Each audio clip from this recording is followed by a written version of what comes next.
All right, wonderful people, welcome back to this wonderful channel where we bring you back-to-back update and information as it is hot. In case you have not joined our social media handle, what are you waiting for? Kindly go ahead and subscribe, like, comment, share, and also remember to all your notification buttons so that whenever our news enter, you go be the first. We go collect them. You are with one and only Nyokopus in the studio. I am today going to be carrying you from one place to another, but I no go carry you to go where you no know. I there with you, bagam for you. I say second pay for everybody. Unu follow la umu Igbo, unu siri ike. Ebe ọbụla ije na anywhere you go. They say if you don't see an Igbo man there, just turn back, they go, because prosperity no there for that land though. I don't know how Igbos used to mind me, what I go, to be able to be Nyokopusing a lot of places where there are prosperities. Of course, the Igbo are blessed. There is this debate, who are the Jews of Africa?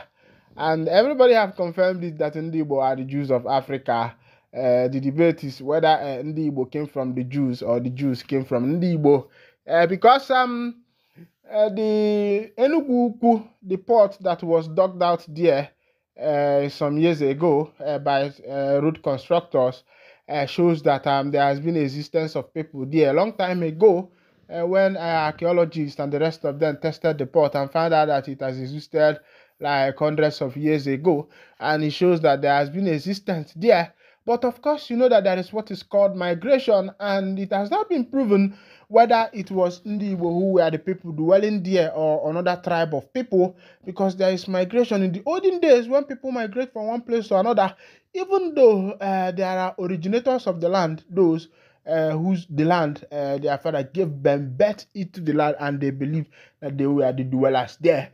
But according to that part, it shows that Ndi Igbo has been existing before now, even before the years of that of the Israelites. But there is this speculation that a man called Eri, who crossed the Omambara River, who is one of the sons of God, or the grandsons of God, I think one of the sons of God, due to migration cross, that he is the father of Ndi Igbo.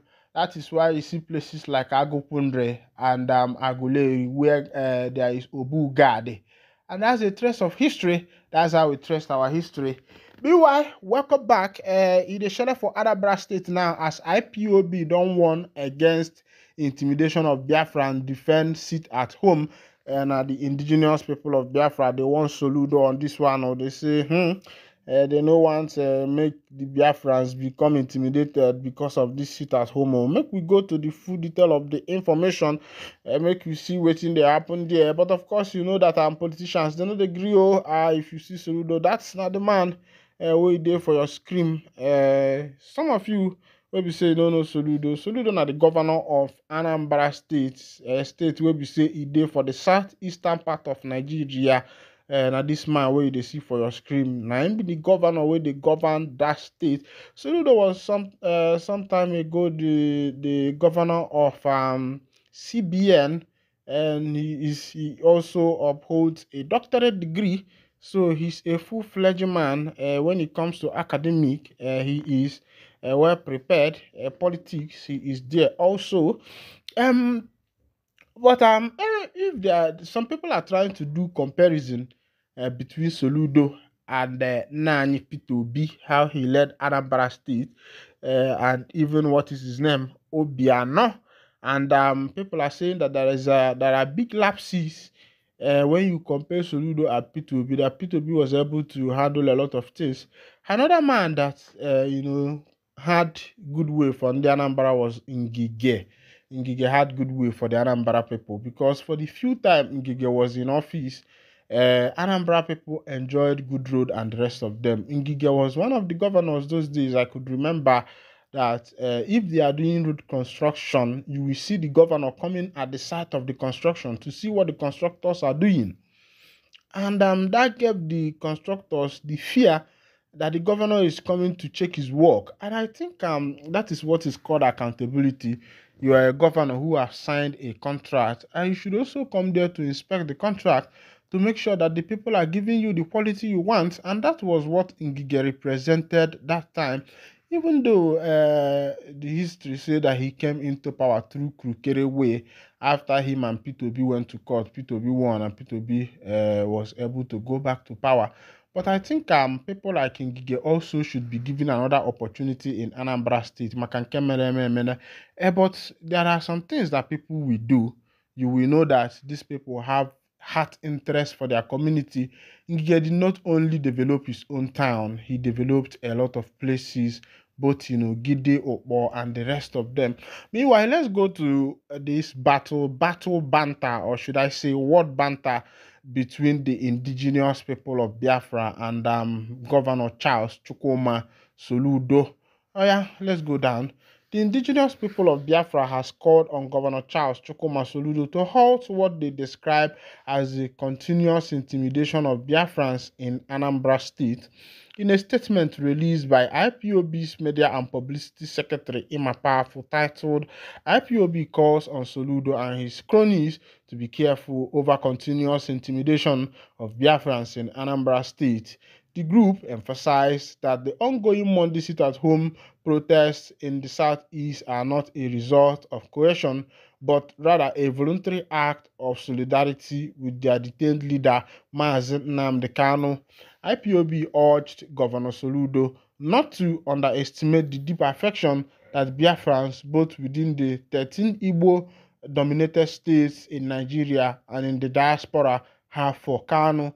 They stated that the sit-at-home protests, which were initially called off by IPOB but continue to be observed, represent a form of self-sacrifice and a peaceful means of expressing displeasure over Kanu's prolonged detention.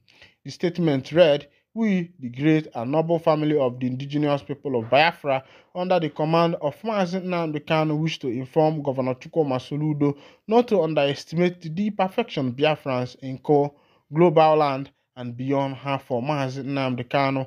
People are staying at home for home on Mondays voluntarily, not because of threats from individuals or coercion by any actors. All they want is the release of Mazi Nnamdi Kanu." The group further criticized the Southeast governors, including Soludo, for failing to act on their promises to formally request Kanu's release from President Bola Tinubu. IPOB reminded the public that nearly 6 months have passed since the governors resolved in a meeting in Enugu to visit President for Kanu's release, yet no action has been taken. Insecurity in Anambra and across the southeast continues, and we believe that the only solution is the release of Mazi Nnamdi Kanu. The statement added, "You governors are playing politics with the sit-at-home protests and the insecurity that plagues our land because you fail to recognize the deep-seated anger our people feel over your inactions." IPOB also accused the governor of benefiting financially from the insecurity in the region, alleging that they are taking advantage of inflated security budgets. They insisted that those participating in the sit-at-home protest are exercising their right to peaceful protest and should not be subjected to intimidation or punishment. The group concluded by affirmation that the sit-at-home protest will continue until Kanu is released, urging Soludo to reconsider his approach to this issue. Those choosing to sit at home are doing so for Mazi Nnamdi Kanu, as no one else. You cannot stop it by force. All right, wonderful people, welcome back. This is coming from Emma Powerful, the spokesperson for the indigenous people of Biafra. And I know some people are posing some questions to me. They are saying, Nyokopus, who is even this Emma Powerful? Me, I don't know the man because I have not seen him before. But some people are saying that the name Emma Powerful is just an office name for the indigenous people of Biafra. And that is so funny. As it be, let's go to another information from the ohanezendigbo as katakata fall it there. Remember that it seems as if the seat of ohanezendigbo has taken a lot of people now. there is a fight who is going to become the next president general of ohanezendigbo, and that is the current fight that is going on. And I'm going to take you straight to the issue, straight to the matter direct, so that you will see what is happening. I thought that by this time that what we'll be reading in our area is peace, because everybody has seen the condition of the nation. There is inflation everywhere. There is food scarcity, data scarcity, fuel scarcity, and the rest of them. And I'm thinking that this should be the time every region should come together and see best to how best they can sort their problem out. But the politicians are fakao. They know they hear, they know they listen. Meanwhile, let's go down to the full detail of the information. As ohanezendigbo has become started their own banter and battle of who becomes the next president of ohanezendigbo. I didn't expect this from ohanezendigbo, but meanwhile, it has happened, and my work is to make sure that I bring you the full detail of the information. Let's go down so that you will see what is happening there. Ohanezendigbo condemned alleged scheme to install former governor as president general. Who is this former governor? Follow me as we go down to the full detail of the information. The ohanezendigbo, the apex Igbo sociocultural organization representing the interests and aspiration of Igbo people, find it imperative to address a matter of profound concern that threatens the integrity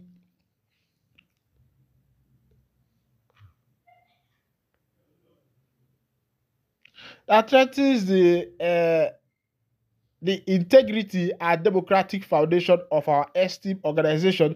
With less than 90 days until the scheduled ohanezendigbo general election on January 10th to 11th, 2025, we feel compelled to issue an unequivocal warning against the surreptitious schemes that are purportedly being orchestrated by two governors from the southeast. Recent actions suggest that an unpatriotic Igbo organization has been mobilized to entice Chief Ikedi Ohakim, a respected former governor, into pursuing a non-existent position as President General of ohanezendigbo. We urge Chief Ohakim to summon his righteous resolve and unequivocally decline such temptations. At this stage of his life, with a rich and storied political history, we implore him to focus on the political landscape where his leadership is genuinely needed, whether that be as a governor for a single term, senator, vice president, or even the president of Nigeria in the near future. Should Chief Ohakim heed to the voice of wisdom, ohanezendigbo will frequently support his re-election as governor of Imo State. I think that should I call it a sarcasm or indirect talk or a political tussle? But meanwhile, this is not the full detail. We are still going down. Okay, Chief Ohakim must take heed and be mindful of those deceitful political elites who have misled two Igbo elder statesmen from Imo State, leading them to dismissal and despite the numerous admonition from Igbo College of Archbishop and Bishop advocating for peace and restoration within ohanezendigbo. He should recognize that the leadership of ohanezendigbo is presently in a constitutionally mandated transition period, and it would be both short-sighted and detrimental for him to act as an impediment to the emergence of the next president general from Rivers State. I told you that this is a political banter. They are now bringing the people of Rivers State into the matter. As a sagacious leader, Chief Ikedi Ohakim is certainly aware of the sacred opportunity he was afforded during his tenure as governor of Imo State from 2007 to 2011. In spite of the myriad challenges that marred his administration, the divine has cleansed his reputation. Thus, it is incumbent upon him to reject the allure of those whose intentions do not align with the prosperity of our people. He must refuse any invitation to act as an obstacle in the critical transition phase for ohanezendigbo. The restoration of our Igbo lineage in Rivers State, which has suffered greatly since the Biafra War, is a mission requiring collective strength and unity. We strongly condemn any attempt to amend the ohanezendigbo constitution with the aim of facilitating a tenure elongating for the current President General from Imo State by any means. Such actions are inherently legitimated and betray the principle upon which our esteemed organization was founded. We characterize such proposal as sordid, satanic, and barbaric in nature, and we wish to communicate this without any ambiguity. Furthermore, we assert categorically there is no justification for the underhanded maneuvering aimed at sidelining Rivers State in the election for the next President General. The collective identity of our lineage in Rivers has faced relentless challenges since the conclusion of Biafra War in 1970, which have resulted in their marginalization. To deny Rivers State the opportunity to assume the position of President General in 2025 would constitute an egregious extension of 24 years of subjugation, an affront to the unity and aspiration of our people. This is a clarion call for us to reclaim and fortify our bonds with our compatriots in Rivers State. Our efforts are both a political necessity and moral obligation, echoing the responsibilities we hold towards one another as members of the illustrious Igbo heritage. We must dismantle the artificial barriers that have served to divide us since the end of the Biafra conflict. As we approach the conclusion of the current President General's tenure from Imo State, we reiterate that there is no vacancy to be filled through deceitful means. The palpable discontent permeating our communities, a reflection of the incessant tragedies we face, should serve as a resounding wake-up call to repudiate these entrenched illicit agendas. Deceits of Igbo land and Chukwu Okike Abiama are displeased, and we implore all involved in these conspiracies to cease their treacherous design and uphold the tenets of the ohanezendigbo Constitution, particularly regarding Rivers State's rightful turn as President General. Mazi Okechukwu Isiguzoro, Secretary General of Ohanezendigbo, has definitely stated that our organization is neither a refuge for failed politicians nor a channel for political allies seeking to enhance their ambition at the expense of our collective identity. We stand poised against any attempt to usher a former governor into the leadership of Ohanezendigbo. Those contemplating such action must heed the warnings of our ancestral spirit, for historical precedents show that those who defy divine will face severe repercussions. In conclusion, let this press release resonate as a firm affirmation of our unwavering commitment to transparency, unity, and the indomitable spirit of Igbo people.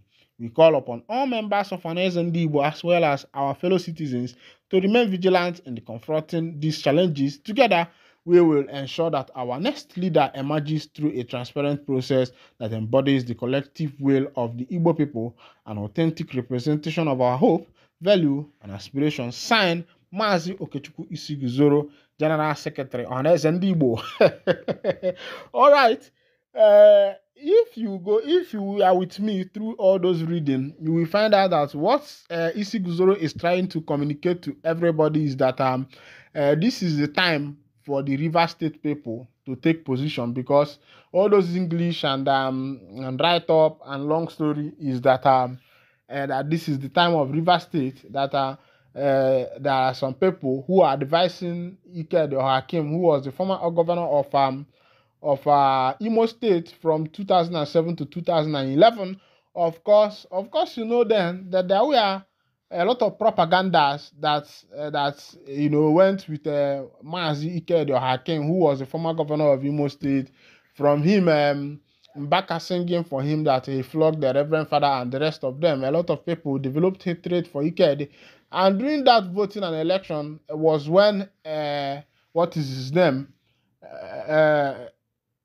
The former governor of Rochas Okorocha emerged. Rochas Okorocha won that election, and Rochas Okorocha became the two-time governor of Imo State from that 2011 down to when Emeki Hedioha was declared the winner and the going of court of Hope Uzodinma and the rest of them. But meanwhile, what this guy is trying to say that is that some people are compelling Ikedi to become the next President General of ohanezendigbo. And according to Isi Guzoro, he said that, and that is not what Ikedi or Hakim should be pursuing now, that he should go ahead with pursuing his political career, whether becoming the next one-time governor of Imo State, or maybe becoming the vice president, or even the president in the nearby future, but contesting for the president general of ohanezendigbo, according to Isi Guzoro, that this is the tenure of the River State people to take over as the president general of ohanezendigbo, that this has been the loophole immediately after the 1967 to 1970 Biafra Nigeria civil war. And what I'm looking at that history, you find out that if you remember that most of the Igbo people who owned land and landed properties in Port Harcourt, those properties were not given back to them. A lot of them, the people who were there, occupied the property and refused to give it back to Ndi Igbo. And I'm not trying to bring what is called tribalism, but if you watch the record of the Igbos and that of the South people, you will find out that there is no correlation. There is no correlation. There is no unity. There has been always a fallout. Ojukwu tried it with them and it failed. They tried it with Asari Dokubo. It failed. Everybody that tried it, it has always failed. So I think it's high time Ndi Igbo call themselves for a meeting and know the people that are in Ndi Igbo. Yes, there is no need of dragging Niger Delta and all of that. The main real Igbo people, if they want to go, should go, and they become their own. You don't know that there are oil even in Anambra and other states, but you will not know that one. So I don't think even Ohajeboma have oil. All those places have oil. So I don't think there is any need. What about going down to other part of Imo State? There are oil there. In Anambra is there too. So there is no need of Ndi Igbo trying to make sure that they are carrying the South people along. South people are doing their own thing. They will always betray Ndi Igbo. They have betrayed Ndi Igbo several times. During the time of Ojukwu, they betrayed. During the time of when Mazina and the Canon was trying to have some affiliation, ally, making Asari Dokubo become his ally, they betrayed too. So what are you trying to tell me? Meanwhile, this is where I'll be winding down the curtain. And if this is your first time of coming across our channel, kindly go ahead. I am still your one and only favorite Jokopus master with the day with you. Mbano, Kemesiano.